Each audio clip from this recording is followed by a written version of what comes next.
Hello. So today was not a good day. I didn't sleep very well last night, so I stayed home from work. Anyway, and actually then turned out to be a good day. I kind of went out and did some stuff, and it's pretty good. Anyway, so back to this. So I think today I'll talk about I think I left off going into high school. High school was very isolating for me.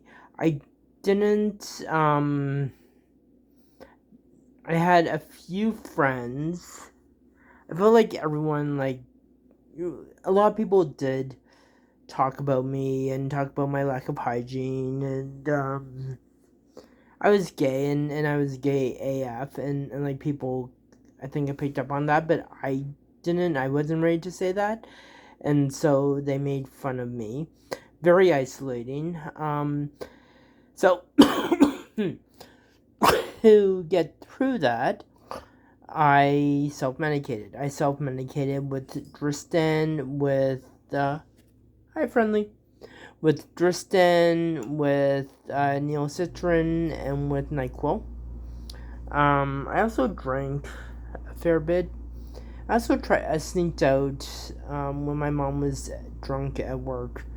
My mom would very often. She worked in bars, so she would go out or she'd be at bars, she'd be working. She's a little bit of an alcoholic, and so she'd go out. And in the teenage years, um, I didn't I was kind of left on my own to kind of do what I needed to do. Every now and then my aunt man would work at night and she'd come by and check to make sure I was there and okay, and she'd come in, she'd give me some wings and whatever she had. She worked at the aquarium for the longest time, and so she'd do that. And she'd come in from work. I'd be at my house at 7:05. She would come check on me. She'd give me the wings, whatever. I'd usually make sure I was in the apartment by that point. I knew she'd be there about midnight, so I would go and sneak out and hang out with people and do things in the early evenings, and then I'd be there, and so I would get wings. I didn't do that a lot. I did that every now and then, but not a lot, to be quite truthful.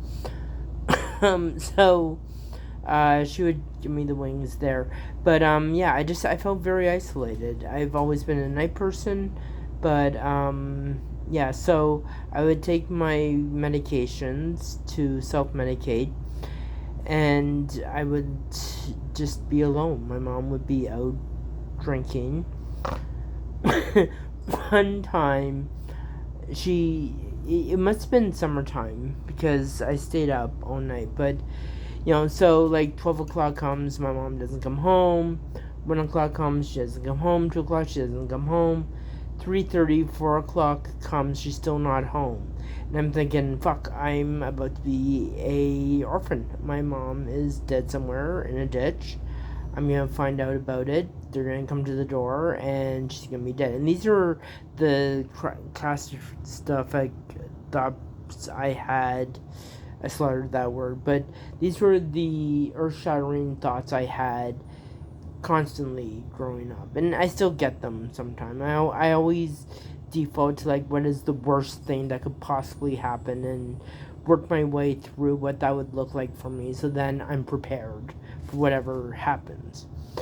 So 3 o'clock, 4 o'clock comes, my mom's not home. That's what's gonna happen, right? I know she's gonna be dead. So about 4:30, almost 5 o'clock, I am getting a mason jar and I'm getting ready to pour some tea in there, and I'm gonna sit on my plan was to sit on the balcony and just kind of sip tea and wait for the police to come, because I know they're gonna come. And then my mom walks in. And I haven't poured the tea yet, and she walks in, and she's like, "Oh, hey, no, oh, hey, honey, you're still awake. Oh, yeah, no, go ahead, do what you're doing, that's fine. This is my friend, his name was Jim, and And so, and I was like, no, I just want to go to bed. Like, I'm just going to go to bed. I just wanted to make sure that you're okay. I know you're okay now. I'm going to go to bed. So I go to bed. I wake up the next day. Jim's there. She went out with him for a little bit.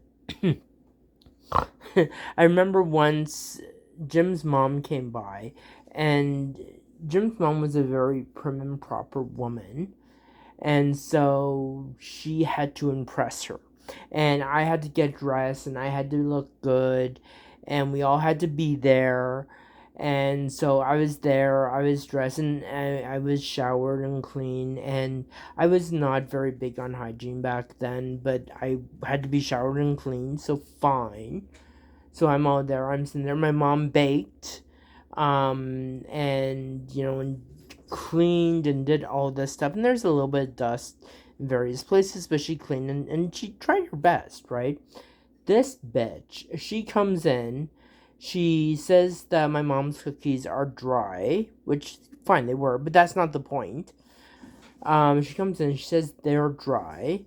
And so mom's like, okay, thanks. You're welcome for the cookies, but fuck you, bitch. So fine. So she's like biting her tongue, fine. So then she starts to she talks about how there's dust, and then she starts coming down on me how I'm fat, and how very clearly my mom is not a good mother. For I should be out running around with friends, and I shouldn't be so fat, and there shouldn't be so much dust. Well, by this point my mom's fucking lost it. She's like, fuck you, and you know what, I'll do something to about your dusting thing, just so I don't forget. She ready to dust me on the thing, and then she says get the fuck out of my house. So the mom is mortified, right? And she walks out, and Jim is fuming, and my mom says, go to grandma's. I'm fine, everything's fine, go to grandma's, and come back later on tonight. So I guess they had a fight.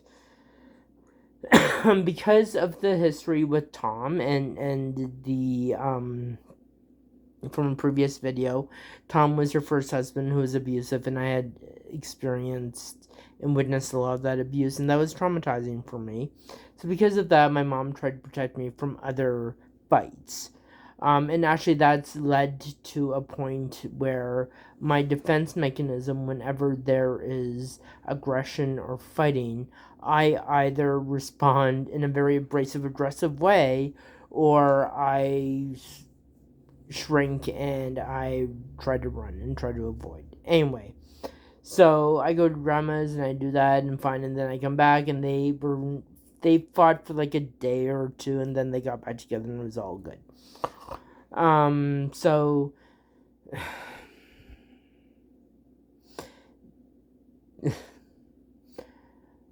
I had some dysfunctional attachment at that age, and we're talking about age 11, 12.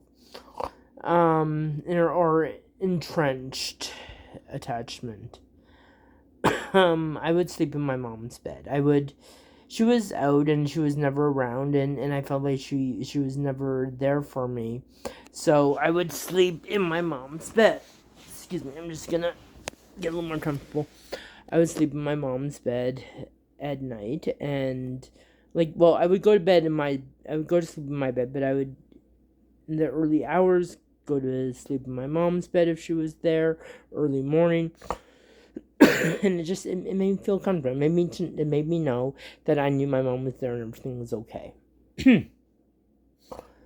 I did this once, and my mom and Jim were there, and so my mom got up and went to work, and Jim was still there, sleeping.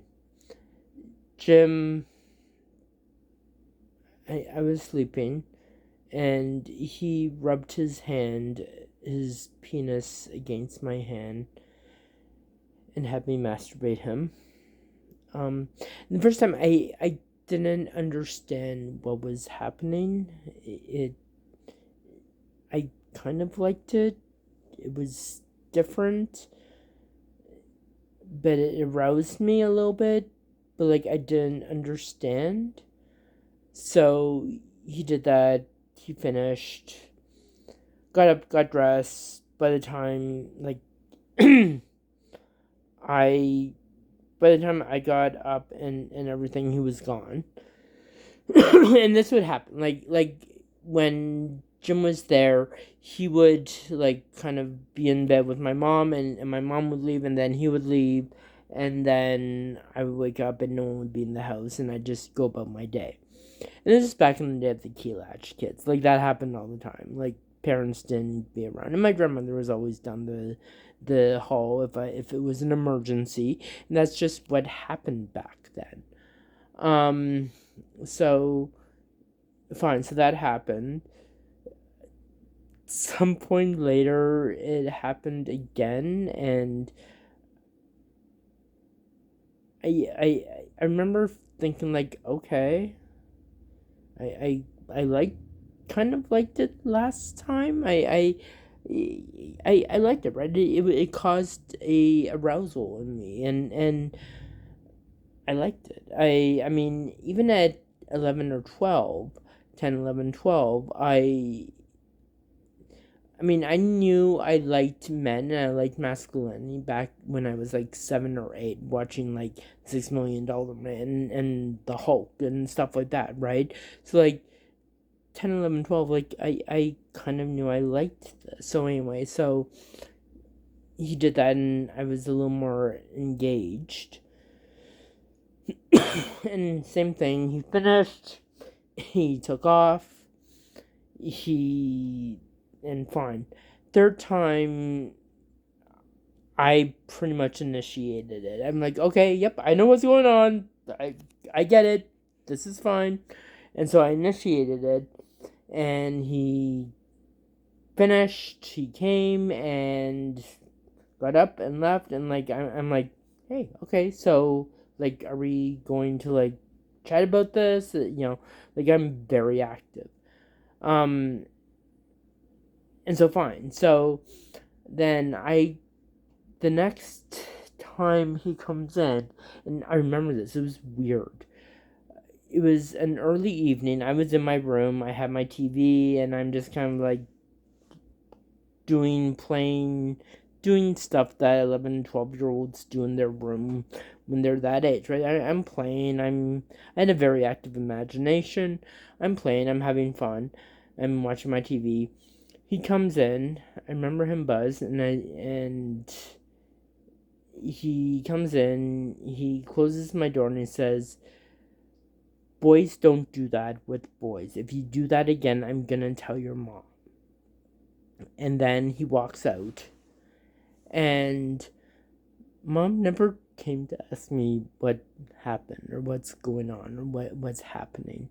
She never challenged that. She never said, "Hey, what's going on?" She never said, "Hey, Jim came in and said something to you. What was that about?" But like very soon after they kind of broke up, there was one other guy who had me masturbate him, and who is a friend of my mom's.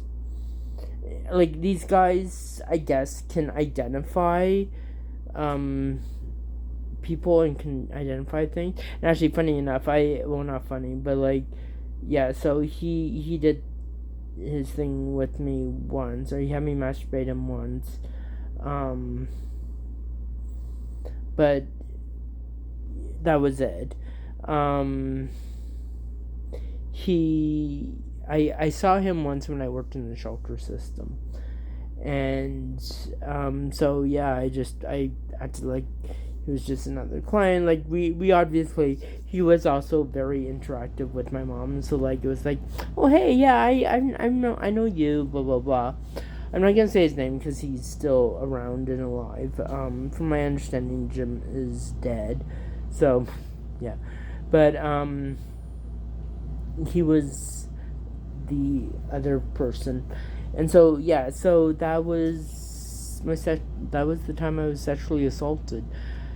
really confused me for a long time. I blamed myself. I mean, first of all, as I got older, I thought that being gay was bad. And I mean, then I grew up in the AIDS epidemic time, and so silly fake addicts are for chicks, and I think I talked about this last video, the Guns N' Roses song about they spreading some goddamn disease and all that sort of stuff, right? So that was all there. So, but yeah, it was very confusing. I knew I liked it, but like I've never seen myself as a victim of sexual assault, although I certainly obviously was. I was a child, but I never felt that way. I felt because I liked it, and it was arousing for me, and I liked it. I never saw myself as a victim. There were times when I felt guilty because boys weren't supposed to do that, right? Boys aren't supposed to do that. But I never felt like I was a victim per se. So that's still a little bit of a sore point. I knew a social worker once who told me that people deal with trauma in one of two ways. They identify it, yes, it's trauma, put it in a nice little box, put it on the shelf, and just kind of leave it. Or they really delve into it and rip it apart and dissect it and analyze it and kind of go through that process. I've never dissected that piece of my life. I've done a little more than put it in a box, though. I've done some group stuff where I've kind of explored a little bit of that. This is exploring a little bit of that. So, but yeah, I don't feel the need necessarily to delve too much into that and dissect it too much. I did talk to a counselor once about this, and she said actually it was quite normal. It was quite normal for queer or gay men to be sexually assaulted by an adult and feel like, hey, I'm not a victim because I liked it, but also the realization that adults aren't supposed to do that shit with children. And I was a child, and that was not okay. That was not all right. That you should not have done that. The second guy shouldn't have allowed that, right? Like that was not okay. They were the adults. I was the child. Like, no, that is not on me. That is on them.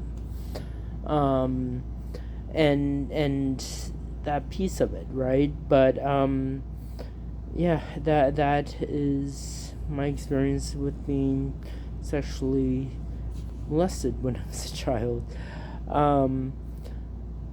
It causes me to be very hypersensitive and hyper attentive.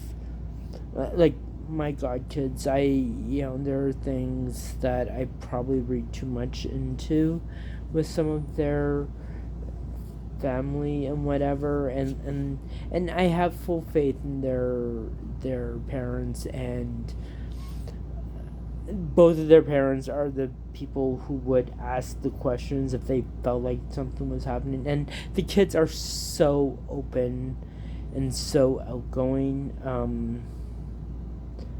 especially the middle one. The oldest one isn't as outgoing, but he's also got a very open relationship with his parents, with his mom and his dad, which is something that I never had. So I totally have 100% faith if something bad did happen, they find out. And I know they would act appropriately. And as I said, one of the things with my mom is she didn't even interact. She didn't act. She never asked. She never talked, except for one time. Gosh, like I was in my mid-30s, and me and my sister took her to a restaurant for Mother's Day, And it was just a really, really odd moment where it was Mother's Day, and we were in a restaurant. Mom says, was I a good mom? And I just like, huh? Like, where did this come from? And I had never talked to her about the sexual molestation. I never talked to her because I never saw any reason to. What was she going to do? What was going to be the end result?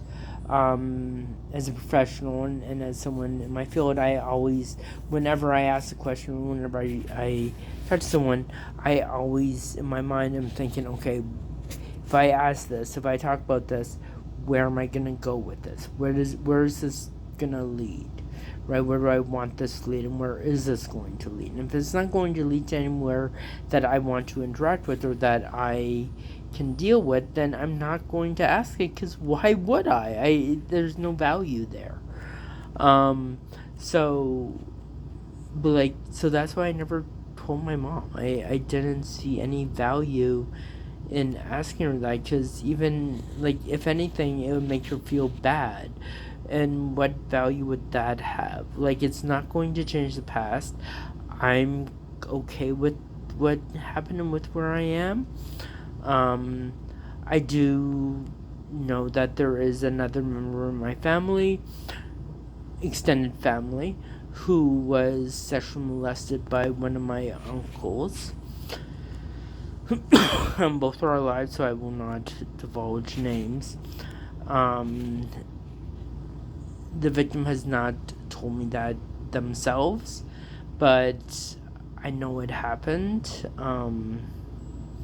And, there's an incident where this particular uncle was in the vicinity of my sister, and they wanted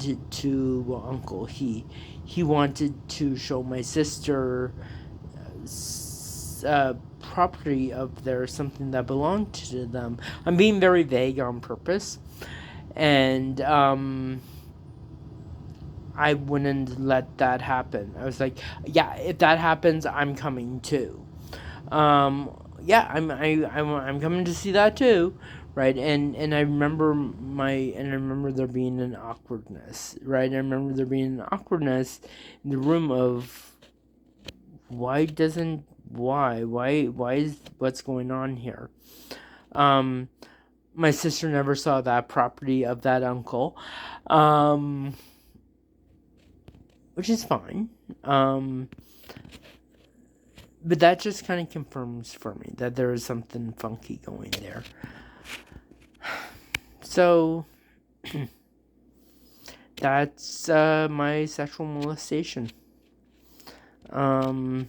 Thanks for listening.